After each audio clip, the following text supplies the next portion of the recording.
I told the families and I will say it again tonight. nabibwiye imiryango yabo kandi ndongera mbisubiremo iri joro. I apologize and ask for your forgiveness.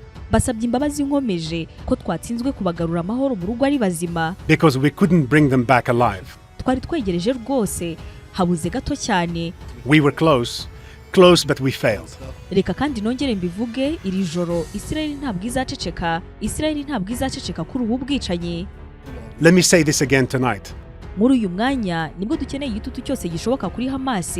We need maximum pressure on Hamas. I don't believe ntabwo nizera ko yaba Perezida Biden cyangwa se undi wari we wese wifuza ko amahoro yavuga nk'ibi byo gutuma duhagarara. Either President Biden or anyone serious about achieving peace. Twakoze byinshi byo kwemera, Hamas nayo ibi ngibi igomba kubyishyura. Hamas has to make the concession.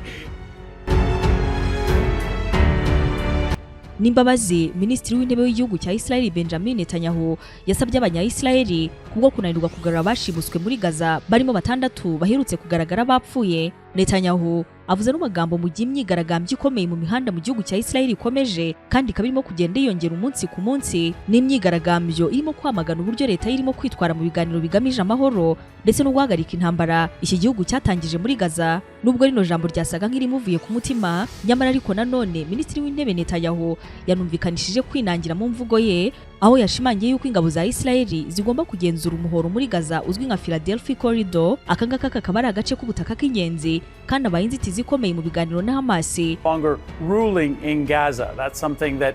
Aho kandi ubundi katagombaga kugira ukagenzura mu bihugu byose birimo na Misiri. Nyamara Netanyahu ahanga arimo kuhashinja kuba indake za Hamas.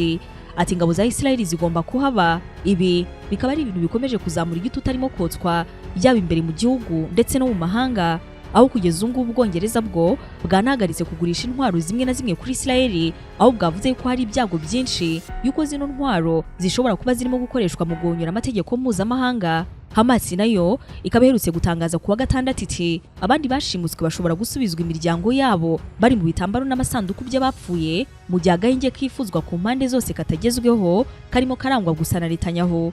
Amakuru adasanzwe muri Israel arimo ino myigaragambyo idasanzwe irimo no gufatwa na benshi nk'iya mbere ikomeye kuva bino bitero byatangira, niyo tugiye kugarukaho muri kino kiganiro. Abaturage bo muri Israel babarirwa mu bihumbi bari mu mihanda kuva ku munsi wo ku cyumweru nijoro. This was the scene last night. Ni umyigaragambyo mishya kandi ikomeye benshi barimo no kwita iya mbere ikomeye kuva ino ntambara yatangira muri Gaza. Ino myigaragambyo ni yahamagajwe n'imiryango ifite abayo bashimuswe kugira ngo bagaragaze uburakari bwabo kuko kuba Minisitiri w'intebe Netanyahu yarananiwe guhatana kugira ngo ababo babashe kugarurwa nyuma y'amezi hafi 11 ashize bashimuswe.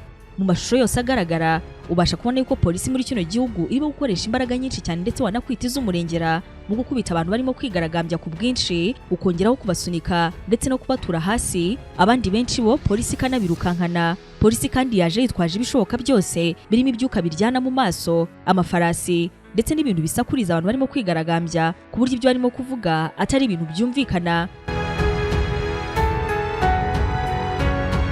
Gusa ibyo ntabwo byabujije kumwe muri no myigaragambyo yo yanamaze kugera mu gace kari hanze y'urugo rwa Netanyahu, aho abaturage imbere y'urugo Netanyahu asanzwe atuyemo barimo gusakuza abandi mu burakari bwinshi bati nawe isohora abagize umuryango wawe bagiye kuba muri Gaza maze ukomeze utereho ibisasu wumva uko natwe tumeze.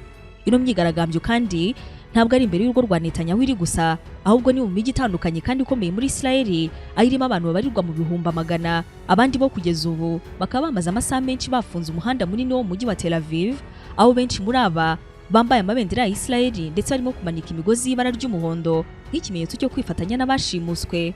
Abashimuswe basigaye nubwo Hamas idatanga imibare neza ariko kandi bigenekerezwa yuko ari 97. Abangaba bose hamwe kugeza ubu ntabwo bizwaho baherereye cyangwa se nanone amakuru yabo. Ni nyuma yuko bashimuswe na Hamas ku itariki 7 z'ukwezi kwa 10 umwaka ushize 2023. Kuwa mbere w'iki cyumweru Hamas yavuze yuko nubwo atari byo yifuza ariko kandi abashimuswe bazatanwa mu masanduku n'ibigitutu cy'igisirikare cya Israel gikomeje, ari nako bakomeje kwica abaturage babo. Hamas yongeyeho yuko amabwiriza mashya yamaze gutangwa kuba bacungiye umutekano, aho nyine bafungiye yatangaje ko mu gihe bano bashimuswe ingabo za Israel zaba zibegereye hamaze gutangwa amabwiriza mashya kandi akomeye kubijyanye no gufungwa kwabo. Ibyo ni nko kuvuga yuko Israel aho kubatwara ari bazima Hamas ubwayo yabiyicira.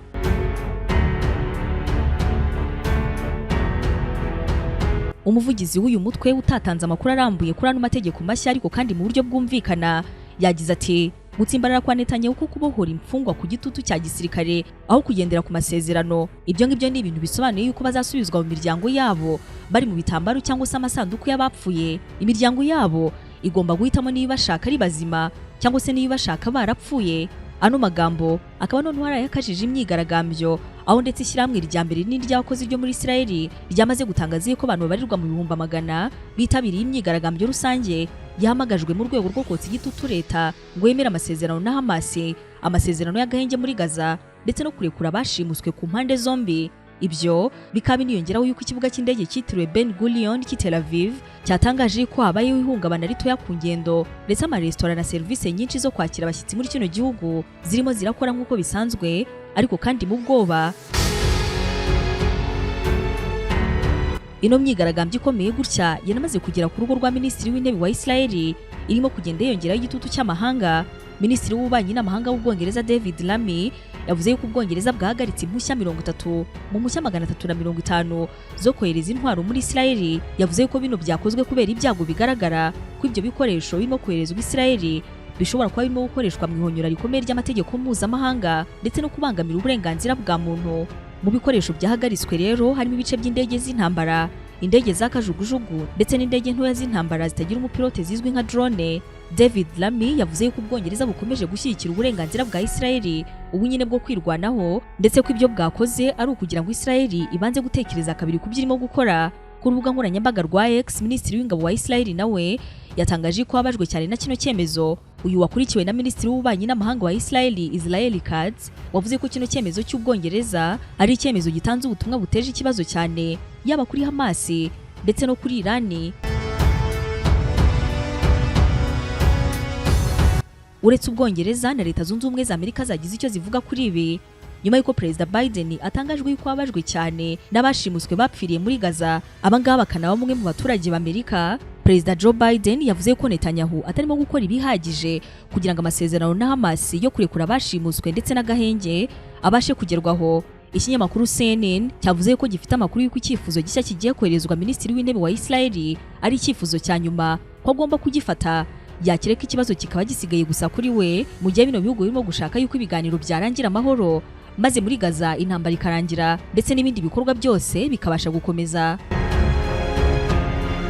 Aba bahuza barimo muri Amerika, Misiri ndetse na Katari bamaze iminsi bagerageza amahoro binyuze mu masezerano y'agahenge yatuma Hamas irekura abashimuswe 97 basigaye barimo 33 bifatwa yuko bapfuye maze nayo igahabwa imfungwa z'Abanyepalestina zifungiye mu magereza atandukanye yo mu gihugu cya Israel. Benshi bashinja Netanyahu guhagarika no masezerano maze agashyira imbere kurokoka kwe bwite muri politike ndetse no gushaka kuzavugwa nk'uwahabije Hamas burundu, ibintu ariko yagiye hakana mu bihe bitandukanye. Ku rundi ruhande nubwo ino myigaragambyo ikomeye gutya inshuti za Netanyahu zifatwa na benshi nk'iz'abaheza nguni mu gukomera ku bya kera zakangishije kwikura muri leta y'urugaga. Ibyo ngibyo bikaba byayo ibintu bibangamye ndetse binambura amahirwe Netanyahu yo kuguma ku butegetsi naramuka yemeye no masezerano ashingiye kuri kano gahenge gahoraho mbere yuko Hamas isenywa yose ikarangira. Abangaba barimo nka Minisitiri w'Imari wa Israel ufatwa na benshi mu bitekerezo by'ubuheza nguni mu gukomera nyine ku bya kera. Uyu nguyu witwa Bezalel Smotrich yavuze ko abanya-Israel bagiye ku murimo ku bwinshi ndetse ko bagaragaje ko batakira abacakara b'ibyifuzo bya politike. Ati abaturage bacu bapfuye barababaje ariko kandi iki ngiki ntabwo ari igihe cyo guhagarara. Abangaba ndetse n'abandi nkawe bati rero mu gihe Israel yabihagaze nonaha byabyerekanye yuko Netanyahu adafite ububasha ndetse n'ubushobozi bwo gukomeza gutegeka igihugu cyacu. Yakurikiwe n'abandi benshi nabo bagiye batangaza ibisa nk'ibyo. Hagati aho imihango yo gushyingura bamwe mu bashimuswe kandi bishwe nayo ikaba yabaye. Abitabiriye no muhango wo gushyingura bari bari mu mihanda y'i Yerusalemu. Muri no muhango Perezida wa Israel Herzog yagejeje ijambo kuba muri no miryango yabuze abantu babo. Ino myigaragambyo ikomeje mu gihe igisirikare cya Israel nacyo gikomeje imirwano, ari nari imirwano cyatangiye mu gusenya Hamas muri Gaza ndetse no gusubiza ku gitero kitari cyarigeze kibaho mbere, igitero Hamas yagabye mu majyepfo ya Israel ku itariki 7 z'ukwezi kwa 10 umwaka ushize. Ni igitero cyiciwemo abantu bagera ku 1,200, abandi 251 barashimutwa. Kugeza ubu abantu barenga 40,000 bamaze kwicwa muri Gaza kuva kino gihe.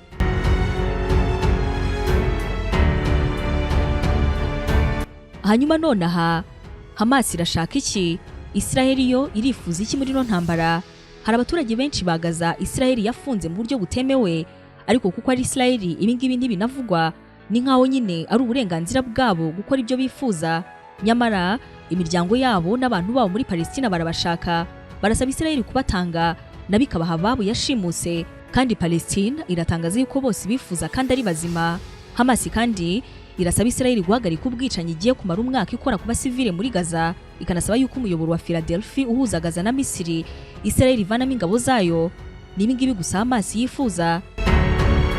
Ni mu gihe ku ruhande rwa Israel nyamara ngo yigamije kurimbura Hamas, iminamahanga benshi bemeje yuko bitakunda kuko Hamas ari igitekerezo kurenza yuko ari umubare w'abantu runaka. Ibingibi rero bikaba ari ukomeje kwerekana Minisitiri w'Intebe wa Israel NETANYAHU mugamije gusa gukomeza intambara itazigera irangira, kuko nta gutsinda gushobora kwibamo na guto ugendeye ku cyo Hamas ari cyo.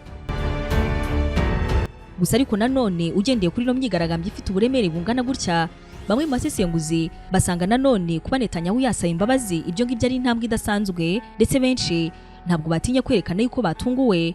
Uyu ati ibyabaye byose biratunguranye, ariko kandi ikintu kidasanzwe ni ukubona NETANYAHU asaba imbabazi. Abantu babibonye neza bibuka yuko byayirukaga ku itariki 7 ubwo kino gitero cyabaga. Iki ngiki ni ikintu abantu bitayeho cyane.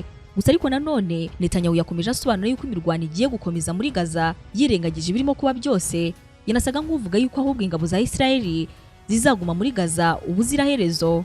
Umutwe wa Hamas usobanura yuko abantu 6 b'abanya-Israel bishwe atari yo yabishe, ahubwo ko bano bose bishwe n'ibisasu Israel ikomeje gutera muri Gaza. Kuba rero bano bantu 6 bapfuye bishwe baba intandaro ikomeye yo guhagarika intambara yapfiriyemo abanyepalestina barenga 40,000, abangaba 6 bakaba babimbarutso yuko ibindi bihumbi by'abanyepalestina batapfa. Ibingibi ubwabyo nibigaragaza yuko 40,000 bitari bihagije kugira ngo buno bwicanyi bubashe guhagarara. Bikaba ari ibyerekana uko abirirwa bigisha guha abantu uburenganzira bwabo. Mu bitekerezo byinshi by'abantu bati ni gute abantu 40,000 bicwa isi yose igakomeza ikarebera, ariko kandi abantu 6 gusa bapfa isi yose igakangarana. Nibyerekana uko ibihugu bimwe na bimwe byirirwa byirata guha uburenganzira abaturage, ariko kandi ukuri kwabyo aho kugaragarira hagaragaye. Wakoze cyane kubana natwe muri kino kiganiro cyacu cya none. Mu gihe haba andi makuru yihariye kandi adasanzwe nk'ibisanzwe wakomeza kuyasanga hano.